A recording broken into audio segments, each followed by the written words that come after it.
시장이 좀 언제 모멘텀을 더 갈구하냐면 밸류에이션이 굉장히 높을 때입니다. 밸류에이션이 높아서 기대감이 커지면 그러니까 좀 더 새로운 모멘텀이 추가돼야 돼요. 그럼요. 예. 자, 그런데 요즘에 미국 주식시장 S&P 500 기준으로 밸류에이션 보면 IT 버블 붕괴 이후 지금이 가장 높습니다. 예.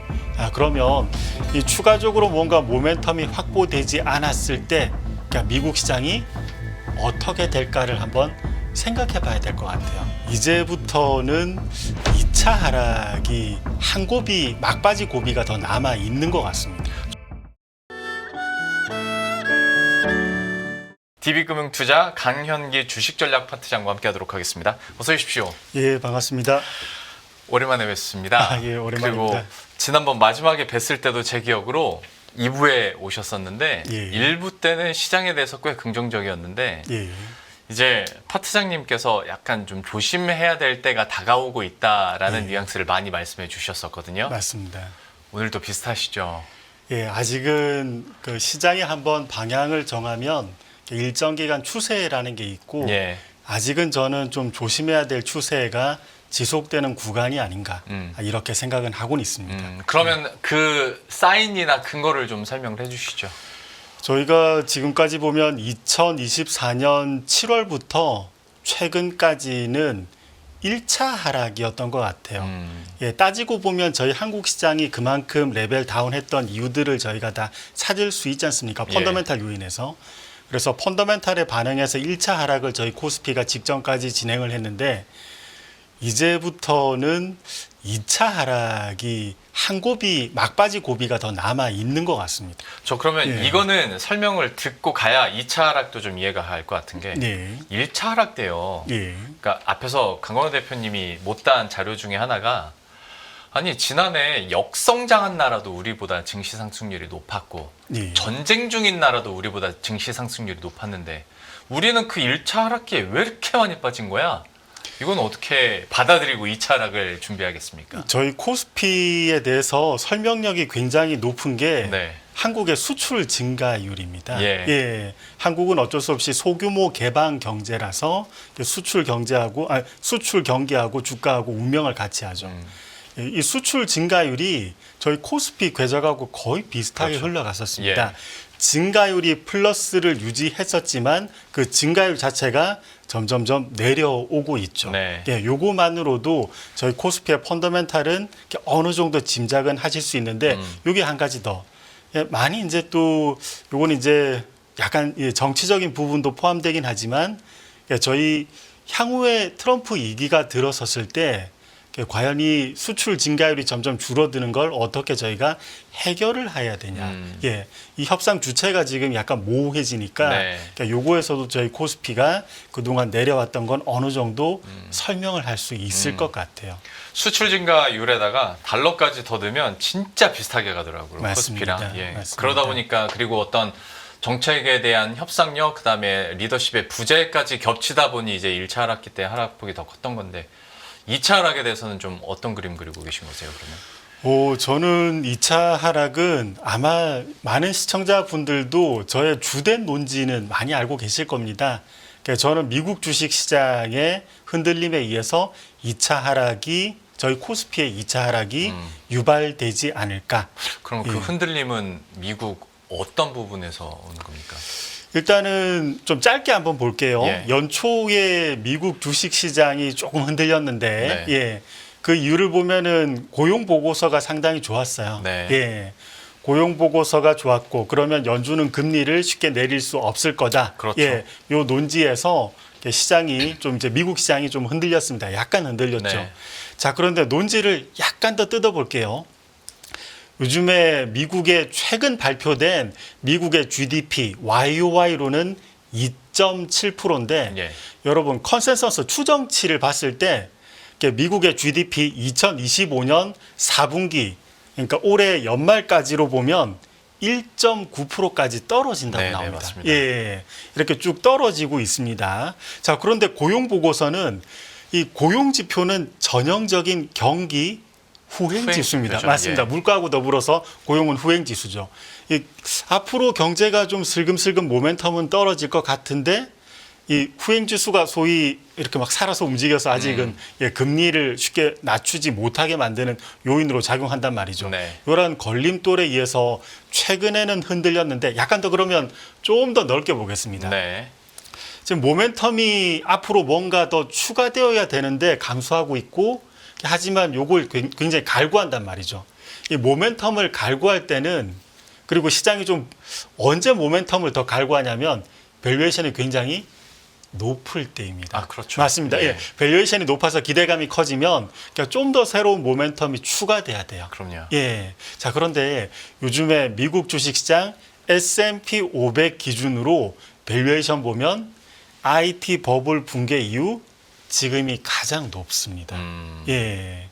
그러면 이 추가적으로 뭔가 모멘텀이 확보되지 않았을 때 그러니까 미국 시장이 어떻게 될까를 한번 생각해 봐야 될 것 같아요.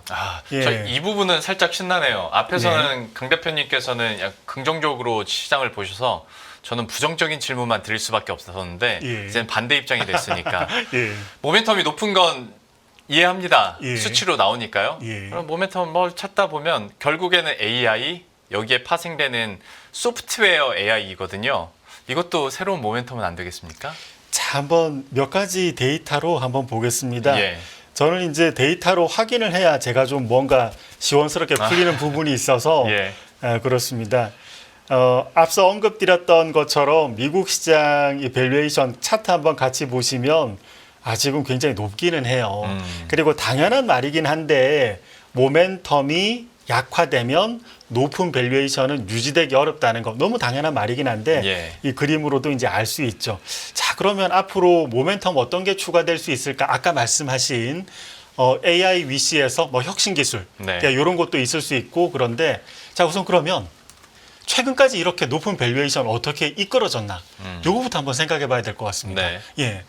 이게 과연 물론 AI 관련해서도 물론 요걸 이끌었지만 제가 볼 때는 요즘 미국에서 정말 무리할 정도로 과하게 진행된 게 한 가지 있습니다. 어떤 거요? 미국의 재정 정책이 여러분 GDP 대비해서 재정 정책이 24%라 그러면 보통 분들은 이제 이 감을 잡기는 좀 어려우세요. 네. 근데 GDP 대비 재정 지출이 24%였던 경우는 역사상 4번 있었습니다.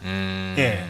한 번이 1980년대 저축 대부조합 사태 뻥 터지고 이걸 어떻게든 살려보기 위해서 예, GDP 대비 재정 지출 24%. 그러니까 은행이 망한 거예요. 예. 예, 은행 시스템이 붕괴된 거예요. 예. 그리고 두 번째는 금융위기 때가 GDP 대비 재정 지출이 24%를 넘었었어요. 이때도 네. 은행이 망한 겁니다. 예. 그리고 세 번째는 팬데믹 팬데믹 때. 예, 때였죠. 이때는 뭐 이게 망하고 말고의 문제가 아니라 모두가 다 스탑된 거죠. 죽고 살고 문제였으니까. 맞습니다. 예, 그래서 이제 GDP 대비 재정 지출 24% 이상인데 요즘도 GDP 대비 재정 지출이 24%예요.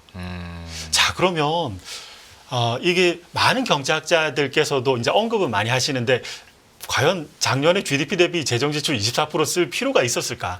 예, 근데 뭐 정당성은 차치하고라도 요 정도로 강하게 썼을 때 주식시장도 날아갈 가능성은 있어요. 뭐 당연하겠죠. 그리고 트럼프 정부 다시 시작되면 사실 재정 지출은 더 커지면 커질 텐데.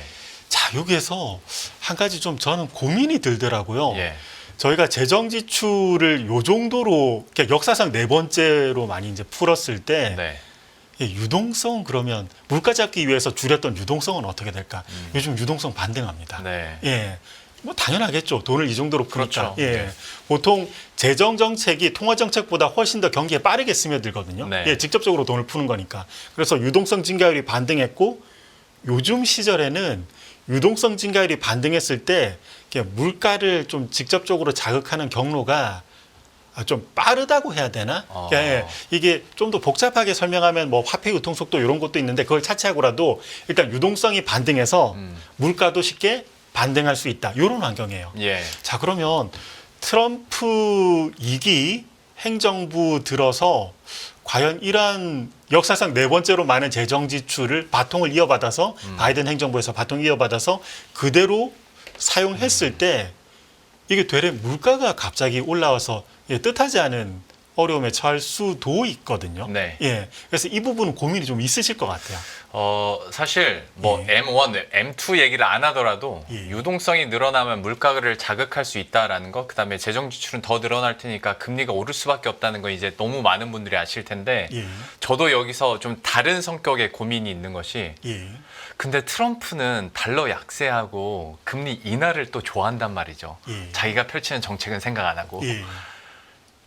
어떻게 좀 인위적으로라도 막으려고 노력하지 않을까라는 그러니까 알 수 없는 트럼프의 그 성격 때문에 그럴 수 여기에서 있습니다. 좀 상충이 된단 맞습니다. 말이죠. 그래서 이제 이러한 여러 가지 향후 뭐 재정 관련해서도 복잡한 문제가 있을 수는 있지만 이게 스트롱맨이 네. 해결할 것이다. 예, 이런 기대가 좀 있죠. 너무 막연하긴 한데. 맞습니다. 막연하긴 하지만 예. 또 그 기대가 분명히 주가에 있긴 해요. 자, 그러면 저희가 이 트럼프 일기 때 네. 예, 이때의 스트롱맨은 어떻게 이제 했고 미국 경제가 어떻게 반응했었는지 살펴볼 필요가 있습니다. 네. 제가 오히려 또 질문을 한번 드리고 싶어요. 네네. 예, 트럼프 집권 일기 때 네. 보호무역주의가 한창이었던 당시 네. 미국 경제 지표는 좋았을까요, 나빴을까요? 그때 당시에는 좋았을 것 같은데요. 예, 많이 이렇게 생각하십니다. 네. 예, 많이 이렇게 생각하시는데 이때 한번 살펴보면 같이 한번 도표 보시죠. 예, 정확하게는 2018년 이때 2분기 때부터 보호무역주의가 본격화됐습니다. 네. 예, 금융시장 참여자분들은 이제 이때 많이 기억하실 겁니다. 예. 이때 이제 상대국에게 관세를 매기고, 예, 그래서 미국 쪽의 제조업을 어느 정도 보호하고 네. 이렇게 하기 위해서 보호무역주의가 이제 점점 이제 드라이브를 걸었는데 제가 지금 검은색 도트로 그린 건 미국의 재고 출하 비율입니다. 네. 이 그림을 역축으로 그렸으니까 이 그림이 검은색 선이 아래쪽으로 내려가면 재고가 좀 쌓이는 거예요. 출하는 안 되는 겁니다. 그럼 악성 재고인 거잖아요, 이거는. 예, 이게 좀 신기한 거예요. 아. 예, 아니 자국의 제조업을 살리기 위해서 보호무역주의를 했는데 왜 이런 결과가 나타났을까? 이거 가만 생각해 보면 아주 이치에 또 합당하게 돌아갑니다. 뭐냐면 상대국에게 관세를 매기고 상대국이 경기가 좀 부진해지면 네. 예, 그때 다른 나라 좀 경기도 좀 휘청했거든요. 네. 이렇게 부진해지면 총수요가 내려가기 때문에 결국 미국도 이게 만들어서 누구에게 팔 겁니까? 예, 결국은 총수요가 하락하기 때문에 미국 쪽의 기업들도 장사도 안 되고 재고도 쌓였던 거예요. 예. 이때 지표들 관찰해 보면 미국 기업들이 신규 시설 투자하는 규모도 줄어들어 버립니다. 기업들은 스마트합니다. 기본적으로. 그래서 장사가 잘 안 되면 시설 투자도 줄이시는 게 당연해요. 예. 그리고 이때 신규 뭐 채용 공고라고 해야 되나 구인자 수 네.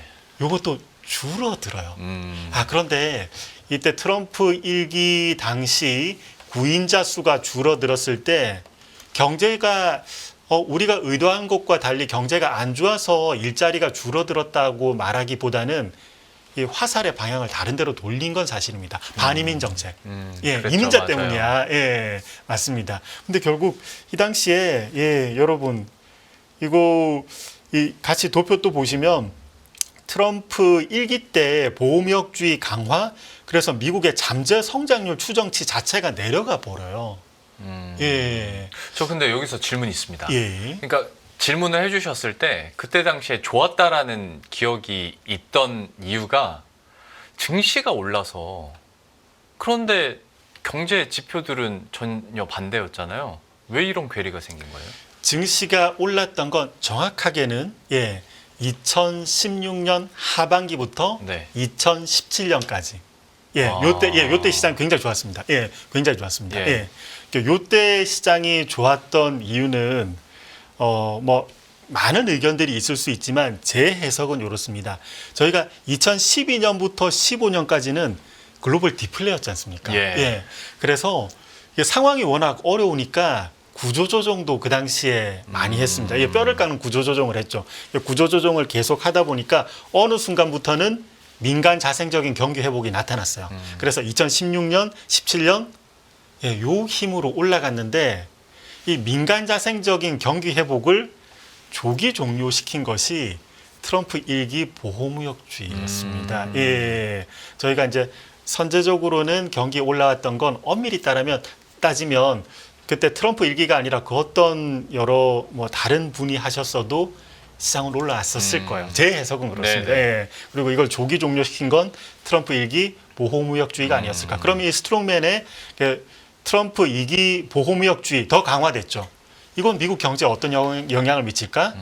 예, 1기 때 보면 2기 때의 정책은 좀 더 강화되면 부정적으로 흐를 가능성을 배제하기 있겠네요. 어렵습니다. 예, 그럼 이것도 모멘텀이 빠지는 거예요. 네. 예. 근데 또 아까 설명하셨던 거 신기술. 예. 예.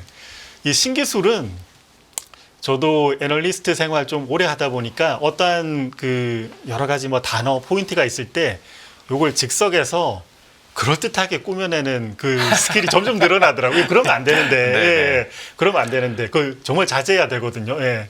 자제하려고는 하지만 가끔 또 그런 게 튀어나와요. 네. 예. 근데 저희가 이 AI 관련해서 생산성 향상에 대해서 데이터로 한번 따져볼 필요는 있습니다. 아, 그렇죠. 정말 그런가? 네. 정말 그런가? 예.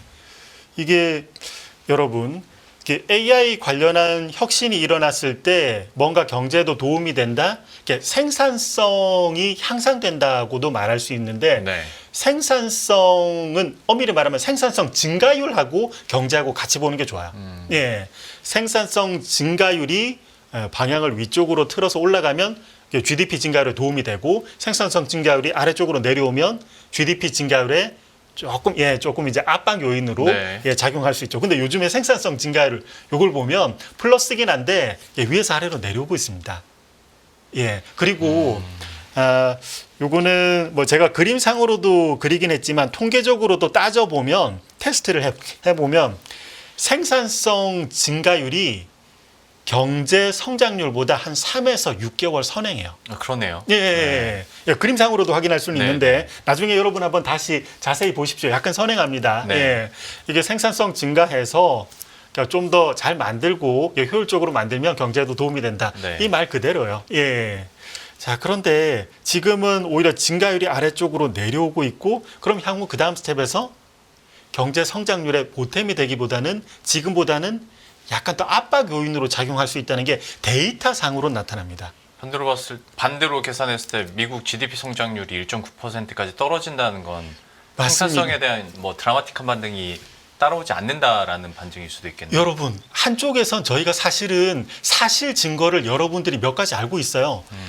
AI 반도체로 돈을 버는 기업은 있지만 AI 그 자체를 이용해서 돈을 버는 기업이 아직 없죠. 맞습니다. 네. 챗GPT조차도 네. 예, 맞습니다. 돈을 버는 기업은 아닙니다. 네. 예, 돈이 오히려 계속 많이 들어가요. 향후 기대감으로 언젠가는 이게 생산성 증가율도 반등할 수는 있지만 지금 우리가 사는 세상에서는 생산성 증가율이 그렇게 드라마틱하게 개선되거나 하지 않습니다. 향후 GDP 증가율도 이 생산성 증가율 하락에 의해서 같이 좀 동조해서 내려갈 가능성은 있어 보여요. 그럼 종합해 보면 앞서 이제 밸류에이션 굉장히 높을 때 네. 모멘텀이 떨어지면은 밸류에이션 높은 게 유지되기가 어렵다는 그 당연한 그 상식적인 얘기를 했는데 가만 보면 힘이 좀 빠지고 있는 것 같습니다. 예. 그래서 미국 시장이 흔들릴 수 있고 그러면 저희 한국 시장이 2차 하락이 나타날 수 있다. 전 2차 하락까지 나타나면 그 다음엔 정말로 바이콜로 바로 바꿀 겁니다. 예. 근데 아직은 아닌 것 같다. 그러면 예. 시간이 많이 갔으니까 예. 2차 하락의 예상되는 레인지와 예. 이거는 진짜 아무도 신도 모르는 건 텐데 예. 기간이 어느 정도로 우리가 그럼 인내해야 되는 겁니까? 2차 하락의 기간 레인지 이거는 뭐 저희가 이제 뭐 향후 가봐야 알겠지만 예. 그래도 논리적으로 접근해 보면 예, 이렇습니다. 아까 서두에서도 여러분 요 그림도 여러분 투자 참고하실 만한 그림인 것 같긴 해요. 여러분 저희 코스피가 IMF를 제외하면 네. 정말 마지노선 요건 절대 안 깨진다가 트레일링 PBR 0.75배예요. 네. 요건 정말 안 깨져요. 네. 근데 지금 저희 코스피 트레일링 PBR이 0.89배 오르락내리락 그 사이 예. 왔다 갔다 합니다. 그래서 여기에서 한 12에서 15% 정도 조금 더 뭐 계산상으로 보면은 이게 이제 마지막 곱이죠. 그러니까 사실 0.75배 예. 저도 알고는 있는데 예. 입 밖으로 못 꺼내겠어요. 예. 그래서 우리 시장과 서로 그냥 합의한 게 야 0.83배로 예, 퉁하자. 맞습니다. 이 예. 금융위기 때 저점이 0.83배였거든요. 맞아요, 맞아요. 예, 근데 정말로 IMF 제외하면 진짜 락바텀이 0.75배예요. 75배까지 보고 계신 겁니까? 예, 맞습니다. 지금 여기 이게 저희가 하나 더 참고할 만한 게 10페이지 요 그림 같이 보시면 이게 비단 오늘만의 일이 아닙니다. 밸류에이션 굉장히 높았을 때 한국이 먼저 떨어지고 미국이 버텼다가 한국, 미국 같이 떨어지는 그 2차 하락 진행되는 거는 역사적으로도 굉장히 반복돼서 나타났던 일이에요. 네. 예.